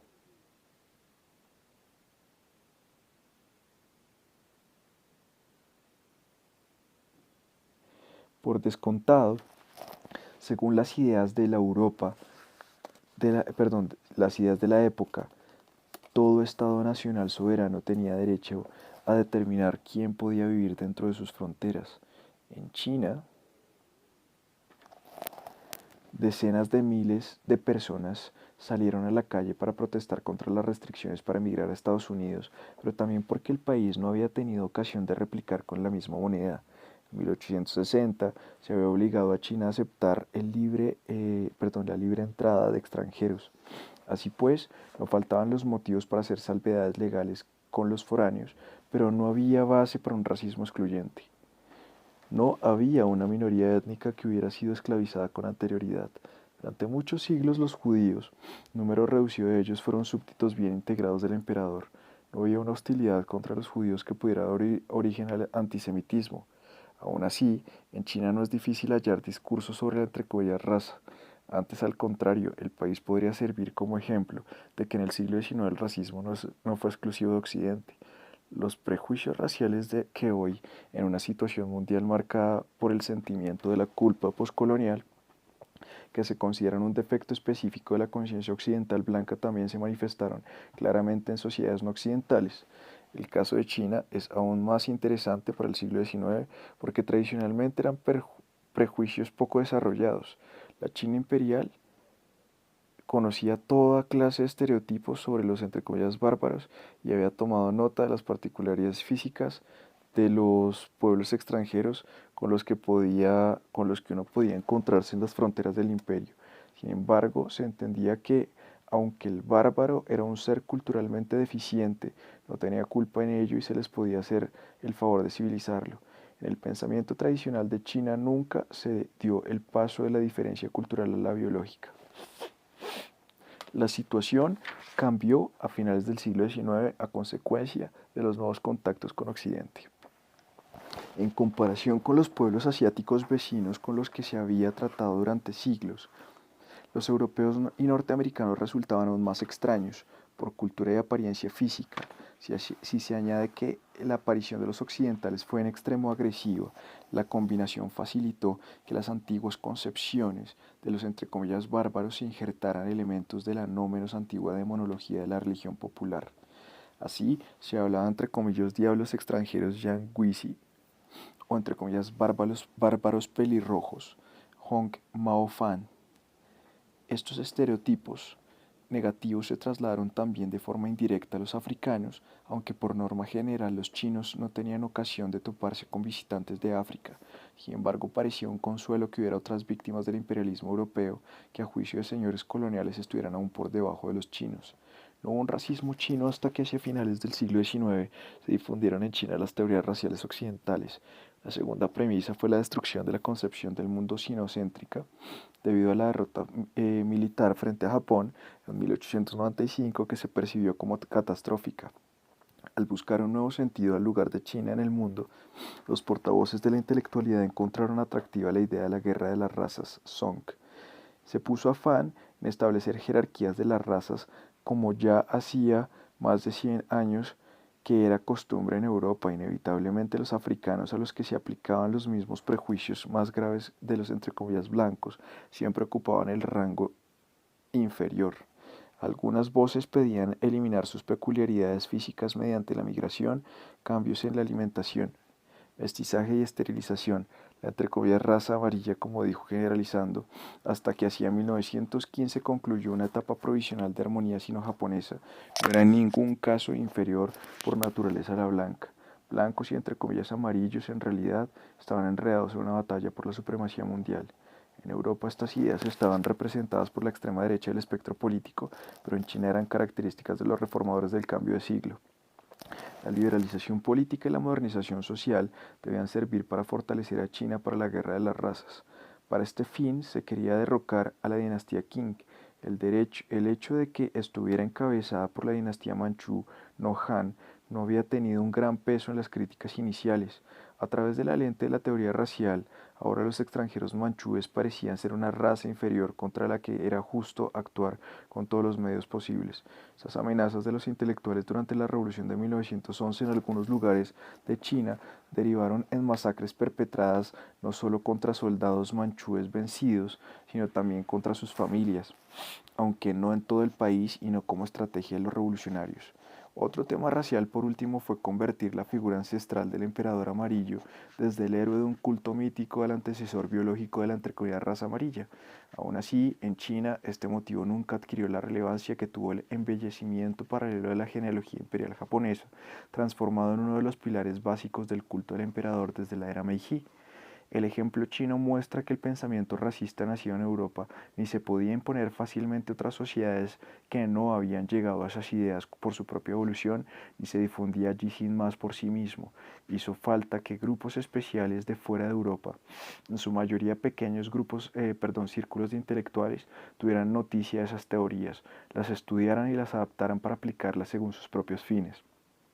El discurso de las razas no empezó a moverse sin fronteras hasta que se formuló en el idioma universalista de las ciencias naturales y con ello adquirió apariencia el objetivo incontestable.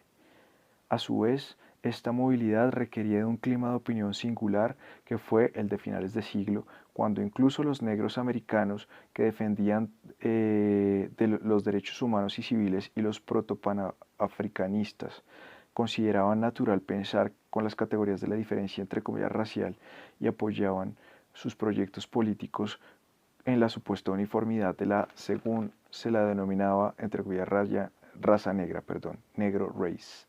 4. Antisemitismo. La emancipación judía. En las sociedades europeas de la Edad Moderna, los extranjeros por antonomasia fueron los judíos. La historia de los judíos durante el siglo XIX se puede contar y explicar de diversas maneras y requiere diferenciar tiempo y lugar. Una perspectiva posible sería la de la civilización y la exclusión.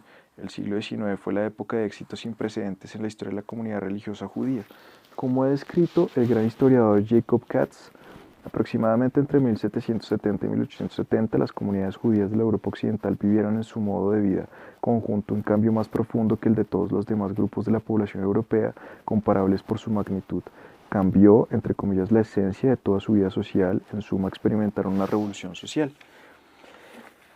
En esta época hubo un movimiento reformista ilustrado en el seno del judaísmo que se inició en la década de 1770 con Moses Mendelssohn y algunos contemporáneos más jóvenes y transformó por completo el modo de entender la religión, las formas de trato personal en el seno de la comunidad y la actitud con la evolución social de Europa.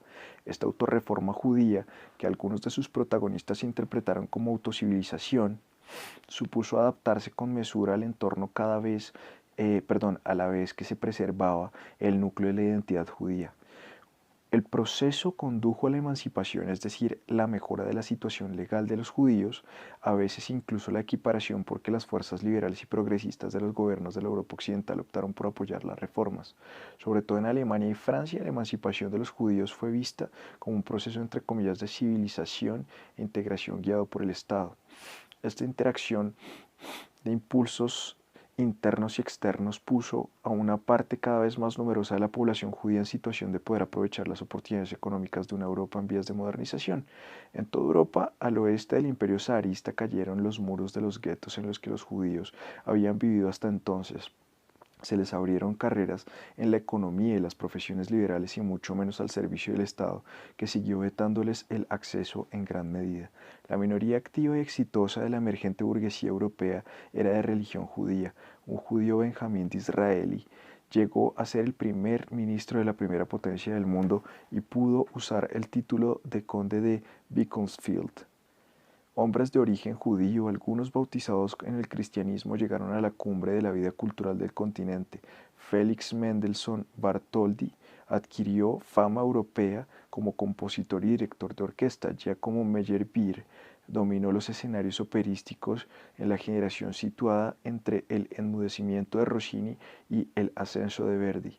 Jacques Offenbach creó el género de la opereta satírica, al que además llevó a la culminación. La hostilidad antigua de motivos principalmente religiosos no desapareció de la noche a la mañana. Incluso los artistas más destacados toparon con aversión y rechazo. Los judíos pobres de las zonas rurales eran los más vulnerables. Siguió habiendo ataques contra los judíos, pero fueron menguando. Por ejemplo, pasado el primer tercio de siglo, nunca antes los judíos de la Europa occidental gozaron de tanta seguridad como en las décadas intermedias del siglo XIX. Ahora no tuvieron bajo la protección personal de príncipes caprichosos como los entre comillas judíos de la corte de la Edad Moderna, sino bajo la protección del derecho. Ascenso del antisemitismo. A partir de 1870 más o menos en casi toda Europa se acentuó de nuevo la polémica contra los judíos. Los adversarios de los judíos pasaron al ataque, sobre todo en Francia y Alemania.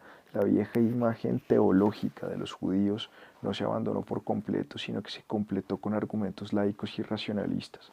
Las acusaciones de que los judíos se aprovechaban y protagonizaban una modernidad desconcertante crecieron hasta formar teorías de la conspiración, además de reprocharles inferioridad moral desde el punto de vista nacionalista, se los acusó de deslealtad.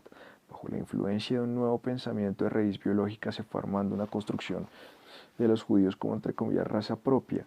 Quien pensaba y escribía así quería decir que la asimilación judía era una maniobra engañosa, que la conversión personal al cristianismo carecía de importancia y que los judíos nunca cambiarían. Ahora bien, antes de la Primera Guerra Mundial, entre las numerosas facetas de antisemitismo europeo, el racista no fue la dominante. La cuestión no se reducía a los libros y panfletos de intelectuales, entre los que hay que contar, por ejemplo, a Richard Wagner con El judaísmo de la música, Das Judentum in der Musik de 1850, aunque la versión influyente fue la edición revisada de 1869, surgieron partidos y asociaciones antisemitas. A menudo se había acusado a los judíos de cometer arcaicos asesinatos rituales. Tras muchas décadas de retroceso, estas acusaciones crecieron de nuevo, sobre todo en las zonas rurales. En Francia, Gran Bretaña, Italia y Alemania, los judíos apenas tenían que temer aún los ataques contra la vida y la propiedad. Lo característico era un antisemitismo cotidiano de rechazo e insultos, como en algunos establecimientos de baños alemanes, que se presentaban como, entre comillas, sin judíos, Judenfrei. Pero el antisemitismo también topó con resistencia política y social. En Gran Bretaña e Italia se había desarrollado muy poco y en realidad era poco, entre comillas, socialmente aceptable. En Francia y Alemania no siempre fue en aumento. En Alemania, a finales de la década de 1870, era más virulento que una década más tarde. En Francia, hacia el cambio de siglo, se vivió un retroceso importante con el, entre comillas, caso Dreyfus, cuando la izquierda y la burguesía de centro se defendieron contra un complot militar de raíz antisemita. La agitación antisemita también se intensificó en Hungría y Austria, según el ejemplo alemán, pero con gran peso de las circunstancias locales. Donde se expresó con más violencia fue en el Imperio zarista, en cuyo territorio polaco vivía la mayoría de los judíos europeos. Aquí se produjo una situación especialmente contradictoria. Por un lado, los judíos de la región no se habían visto afectados por el movimiento de reforma interior en buena parte y tampoco habían recibido ayuda de un Estado favorable a la emancipación, con la salvedad de la Galicia austríaca. De hecho, los zares habían practicado una discriminación próxima al apartheid y la situación material de los, entre comillas, judíos orientales tendía a ser desesperada. Por otro lado, en el imperio zarista había unos pocos empresarios judíos de gran éxito que se correspondían con el tópico de, entre comillas, plutócrata, y los judíos tuvieron un papel destacado en la dirección de los grupos revolucionarios emergentes. Así el este fue el caldo de cultivo de un antisemitismo brutal, pero fundado en criterios racistas y ideológicos que en factores sociales y contrarios a la modernización. En varias oleadas de progromos, sobre todo en 1881 a 1884 y de 1903 a 1906, numerosos judíos perdieron la vida. Solo en 1905, que fue un año terrible, más de 3.000. O se les hirió y saqueó. Estos desmanes se produjeron ante todo en la ciudad, de formas entre comillas espontáneas, pero las autoridades tendieron a ocultarlos o, como mínimo, a no castigarlos. Muchos judíos optaron por emigrar a toda prisa. Nació el sionismo, la idea de que los judíos orientales debían establecer un nuevo, entre comillas, hogar en Palestina. Su texto fundacional lo escribió Theodor Herzl, periodista y corresponsal del extranjero del Estado judío, 1896, aunque principalmente bajo la impresión del caso Dreyfus y los disturbios antisemitas en Francia. A finales del siglo XIX, para los judíos la región más peligrosa del mundo era la zona más occidental del imperio zarista. Aquí el antisemitismo no fue una mera copia del alemán o el austriaco, sino que adquirió autonomía ideológica. En 1902-1903 vio la luz un documento funesto, Los Protocolos de los Sabios de Sion, que trazaba antes para la conquista judía del mundo, que trazaba planes, para la conquista judía del mundo. Luego se demostró que se había tratado de una falsificación, pero este producto paranoide hasta el extremo del antisemitismo ruso se difundió por todo el mundo, en particular tras la Primera Guerra Mundial. Entre los lectores impresionados que contribuyeron a la divulgación del texto estuvieron Adolf Hitler y también el fabricante de automóviles estadounidense Henry Ford. Ford no fue una excepción antisemita en Estados Unidos, donde en el último cuarto del siglo XIX los judíos padecieron una discriminación social generalizada y en ocasiones actos de violencia física. No se ha hallado una explicación simple para el ascenso del antisemitismo en Europa, que fue un contemporáneo, pero nada uniforme en su distribución geográfica. Si en 1910 alguien hubiera aventurado que 30 años más tarde los judíos sufrirían atrocidades masivas, habría apuntado a Rusia, Rumania o incluso Francia, pero solo secundariamente a Alemania. Había varios antisemitismos con sus respectivas características nacionales. El discurso hostil surgía primero en la opinión pública y hallaba resonancias muy distintas en cada nación, según fueran las circunstancias económicas, sociales y políticas. Luego había también un plano supranacional. Los conceptos raciales más antiguos ya se habían desarrollado en lo que era la esfera pública mundial del momento, pues la experiencia de las, entre comillas, relaciones raciales que cada cual tenía en sus viajes al extranjero o la emigración se podía trasladar a otros contextos. Los científicos eugenésicos y los, entre comillas, higienistas raciales también se organizaron internacionalmente.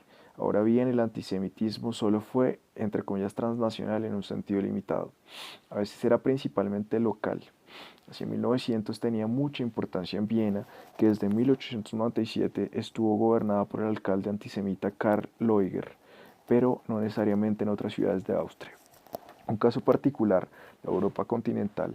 Había antisemitismo donde había judíos, pero no necesariamente el hecho de que hubiera judíos provocaba reacciones antisemitas. En el Imperio Otomano tardío, por ejemplo, no se formó que entre los musulmanes un antisemitismo similar al fenómeno europeo. En todo el Oriente musulmán, los judíos no experimentaron nada parecido al ascenso de la hostilidad de raíz religiosa. Hasta la Primera Guerra Mundial los judíos gozaron de la protección del Estado otomano. El peligro estaba en que durante el siglo XIX el poder otomano fue de retirada en Serbia, Grecia, Bulgaria o Rumanía. La violencia se intensificó en paralelo contra los judíos y los musulmanes. En los nuevos estados balcánicos, los judíos estuvieron expuestos a la persecución de sus vecinos cristianos, las autoridades y las iglesias, en particular la Iglesia Ortodoxa. Los judíos estaban muy integrados en las redes financieras y de comercio a larga distancia de la ecúmene otomana. cuando un territorio quedaba aislado de esas redes y se constituía de nuevo como un estado insular de mayoría campesina, la población judía veía amenazada su existencia económica. Numerosos judíos de los Balcanes, cuando no emigraron a Francia, Palestina o Estados Unidos, hallaron refugio en las tierras del sultán. La opinión pública internacional no desconocía el asedio que padecían los judíos en los Balcanes post-otomanos. En 1878, en el Congreso de Berlín, las grandes potencias impusieron a los estados balcánicos cláusulas de protección para las minorías no cristianas, pero como ninguna gran potencia estaba dispuesta a defender por la fuerza a los judíos de terceros países, esto no pasó de ser una amenaza de papel. Sin embargo, al menos inventó un nuevo instrumento de decreto internacional, la protección de minorías, que permitía pensar en la posibilidad de restringir la soberanía nacional en nombre de los derechos humanos. El antisemitismo, en la forma que adoptó aproximadamente entre 1870 y 1945, fue un desarrollo específico de la Europa continental, donde vivían hacia 1900 unas 4/5 de los cerca de 10,6 millones de judíos de todo el mundo. En Gran Bretaña, por lo menos antes de que en la década de 1880 acudieran como refugiados de la Europa Oriental, había pocos judíos. Hacia 1860 eran cerca de 60.000 frente al medio millón de estados alemanes. Los miembros de la fe judía no podían pronunciar un juramento cristiano, gozaron de plenos derechos civiles desde 1846, varias décadas más tarde que en Francia, la pionera de la emancipación judía. En 1858 también pudieron ser elegidos parlamentarios de nuevo después que en Francia, pero antes que en Alemania, donde la emancipación legal plena no llegó hasta 1871 con la fundación del Imperio Alemán.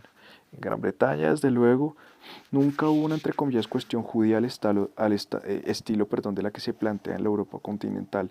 El derecho inglés de la Edad Moderna no contaba con, entre comillas, leyes para judíos, no los discriminaba como extranjeros, no les obligaba a vivir en guetos y en lo esencial solo les imponía las mismas restricciones que imperaban para los que no eran miembros de la Iglesia de Inglaterra, como los católicos o los protestantes no conformistas. A principios del siglo XIX, los judíos no contaban con todos sus derechos, pero eran ciudadanos británicos. Por lo tanto, la emancipación no fue nunca, como en Alemania, un proceso largo de integración estatal en la minoría única de la sociedad burguesa, sino un acto constitucional realizado en el plano del Estado central, repetir la equiparación de derechos legales que se había otorgado a los católicos. A tenor de estas premisas, antes de 1914, en las Islas Británicas no surgió, a diferencia de Francia o Alemania, un antisemitismo elaborado a conciencia y organizado, y lo mismo cabe afirmar en principio de los asentamientos coloniales británicos y las sucursales estatales de ultramar. Hubo algunos actos de resentimiento social, pero a la vista el hecho de que no se predicó ni practicó una violencia antisemita general, apenas cabe otorgarles importancia. No pecamos de una minimización culpable cuando desde el punto de vista comparativo constatamos que el antisemitismo de la esfera británica tuvo una intensidad relativamente baja. ¿Tuvo el antisemitismo también efectos lejanos? En Japón, donde se copiaron igualmente las torpezas de Europa, hubo un antisemitismo de imitación, aún sin la presencia real de los judíos en el país. Los protocolos de imitación los protocolos de los sabios de Sion, traducidos en 1924, reforzaron el temor ya existente de una conspiración y avivaron un nacionalismo xenófobo que hacía tiempo se daba en círculos reducidos del país. Se afirmaba que los judíos eran cómplices de un occidente que supuestamente negaba el derecho de Japón a existir. En China la reacción fue la contraria. En 1904, cuando se tradujo la obra de Shakespeare, El mercader de Venecia, se conoció por primera vez el tópico europeo del judío, pero despertó simpatía. Se lo consideró una víctima que invitaba a perdonar la solidaridad universal de los oprimidos. En China no hubo un antisemitismo fantasma como en Japón. Antisemitismo y jerarquías raciales. Sería superficial interpretar el antisemitismo europeo posterior a 1870 como una aplicación directa de las teorías raciales. Algunos de los primeros teóricos raciales ya habían apuntado contra los judíos, como por ejemplo Robert Knox en 1850, que los describió como parásitos culturalmente estériles. Otros fundadores del discurso racial, como por ejemplo Gobineau, no fueron antisemitas. Las ideas básicas del racismo biológico se aplicaron mucho antes que en Estados Unidos contra los negros que contra los judíos de Alemania o Francia. Antes de la Primera Guerra Mundial, el antisemitismo no se apoyaba principalmente en el racismo, y cuando lo hacía era más a consecuencia de una teoría racial que como forma de tal teoría. Para que el antisemitismo se creara una base social, tuvieron que activarse potenciales de una crisis social y hacer una aparición rechazos políticos en el proceso de la democratización y la búsqueda de las identidades nacionales. El antisemitismo del siglo XIX largo no se tradujo en sistemas racistas. Antes, al contrario, se eliminó la segregación de judíos en los guetos, propia de la Edad Moderna, sin que se introdujera una nueva apartheid formalizado. Los judíos de Europa ya no vivieron bajo una espada de Damocles de la expulsión, al menos fuera del Imperio zarista. La principal limitación del desplazamiento de los judíos en esta época fue la concentración de los asentamientos en un entre comillas rayón o distrito específico colosal. No obstante, entre el mar Báltico y el mar Negro, que se introdujo en 1791 y se consolidó con el Estatuto de los Judíos de 1804. En el Imperio zarista, los judíos, al igual que otros grupos no ortodoxos, no gozaron de igualdad civil. Algunos de los impedimentos legales pervivieron, otros se fueron suavizando o fueron cancelados durante la época de reformas de Alejandro II a partir de 1856. Tras el asesinato del zar reformista en 1881, la situación legal de los judíos volvió a empeorar. Antes de la Revolución de 1917, no disfrutaron de una emancipación civil similar a la francesa o alemana. Hacia 1880, además de Rusia, Rumanía era el único país de Europa en el que los judíos, pese a la presión internacional del Congreso de Berlín en 1878, seguían sometidos a leyes degradantes y específicas.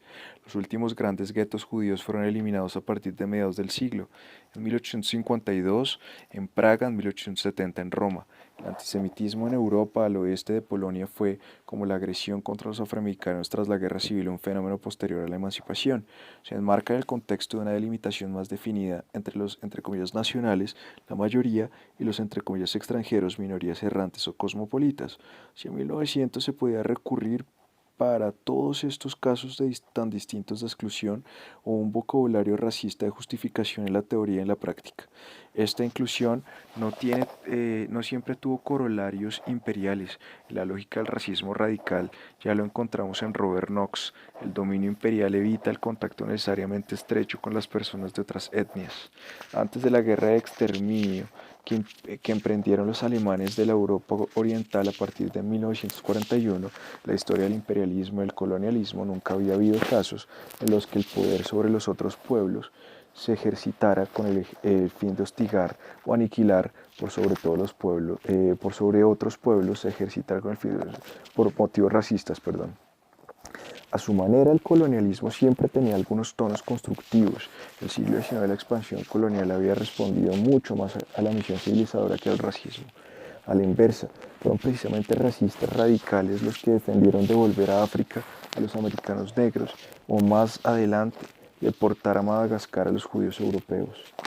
En 1848, la anexión estadounidense de territorios mexicanos aún más extensos fracasó por el miedo a una invasión étnica, y hasta finales de la década de 1890 la ideología de la, entre comillas, supremacía blanca tendió a contener la posible expansión territorial de Estados Unidos, pues se quería evitar la contaminación por el trato con las razas, entre comillas, inferiores. Asimismo, la promesa de independencia que se les planteó a los filipinos por una promesa única, por lo temprana que fue desde la perspectiva de la historia colonial, no se debía solo a razones de filantropía. Algunos de sus defensores ansiaban separar lo antes posible a Estados Unidos de una colonia, entre comillas, racialmente ajena. Dos emancipaciones en peligro. Gracias a George M. Fredrickson podemos profundizar un poco más en la comparación entre las dos emancipaciones en Norteamérica y Centro Europa. La abolición de la esclavitud y la liberación de los guetos requirió ayuda externa. Más allá de los abolicionistas, aquí los representantes ilustrados de la alta burocracia estatal Ambos tenían en común concebir la reforma también como una misión civilizadora. Sin perder la distancia de vida con la mayoría social dominante, había que conseguir que los afroamericanos, entre comillas, se elevaran y los judíos, entre comillas, mejoraran su nivel cultural. En Estados Unidos, el programa no se pudo intentar implantar hasta que terminó la guerra civil y se inició, entre comillas, la reconstrucción radical. La integración de la minoría judía en esta sociedad también transcurrió bajo signos diversamente desfavorables. En el intervalo entre la extinción del antiguo odio a los judíos y la aparición del moderno antisemitismo, la resistencia ideológica contra los judíos fue relativamente escasa. No fue ni remotamente similar al racismo que hostigaba a todos los negros de Estados Unidos, también a los, entre comillas, libres del norte.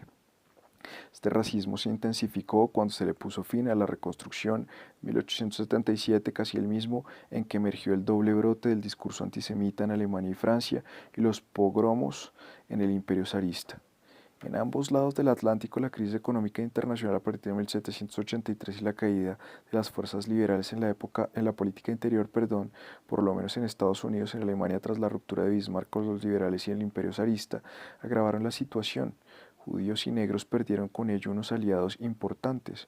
Las minorías judías de los estados nacionales europeos eran más vulnerables que la de los afroamericanos. Es cierto que muchos judíos se habían abierto paso hasta los escalones más destacados y prestigiosos de la burguesía culta y económico. Ahora bien, precisamente estos éxitos tendieron a provocar resentimiento en la mayoría de la población y en cambio nadie enviaba la situación de inferioridad de estatus de casi todos los afroamericanos en la jerarquía. Desde el punto de vista de los, entre comillas, supremacistas blancos, no era necesario combatir activamente contra The Negroes. Solo había que mantenerlos controlados mediante la privación de derechos y la intimidación. Era tanto más fácil constatar que alguien pertenecía al grupo de los negros cuanto más hincapié se hacía en el tabú y la persecución de la sexualidad interracial. La insistencia estricta en la, entre comillas, pureza de la, entre comillas, raza blanca aria fue importada por el antisemitismo europeo con varias décadas de demora. Como a los judíos no se los podía reconocer por su aspecto, hubo que destinar mucho más esfuerzo a intentar que la, entre comillas, biología racial aparentara ser científica. En Estados Unidos, en cambio, el simple criterio cotidiano del color de piel ya era suficiente. Por último, los contactos de la diáspora afroamericana con el África colonizada no se consideraron lo bastante amenazadores como para avivar el temor a que perjudicaran los intereses nacionales. En cambio, los variados contactos internacionales de las comunidades judías fueron motivos de fantasías del nacionalismo Völkisch sobre supuestas conspiraciones del capital judío y la Revolución Mundial. En Alemania como en Estados Unidos, las mayorías de la población dirigieron la hostilidad contra los que contradecían la visión del propio carácter nacional. Si los afroamericanos no resultaban lo bastante modernos para una sociedad obsesionada por la modernidad, en cambio los judíos eran demasiado modernos para las capas centrales de la sociedad alemana. Hacia el cambio de siglo, los dos estereotipos se combinaron por los flujos migratorios de los, entre comillas, judíos del Caftán, más pobres y con apariencia oriental precontemporánea. Los afroamericanos del sur de Estados Unidos vieron empeorar su situación apenas una década después de que Abraham Lincoln los liberase. En el caso de los judíos alemanes, el imperio alemán en su conjunto les ofreció seguridad material y oportunidades de mejora relativamente buenas. Inmediatamente después de la Primera Guerra Mundial comenzó una nueva época fatídica en la historia de los judíos europeos. Durante la Guerra Civil de Rusia y Ucrania en 1919-1920, las tropas y milicias de los contrarrevolucionarios, entre comillas, blancos, perpetraron ataques masivos contra la población judía, a la que se atribuyó a menudo simpatías por los bolcheviques. Estos crímenes no fueron la simple continuación del modelo ya conocido de las oleadas de pogromos, sino que fueron mucho más allá. El número de víctimas y sadismo de las masacres de las prácticas anteriores a 1914. Durante el siglo XIX, la destrucción de comunidades judías al completo por una soldatesca desatada había sido una excepción escasa.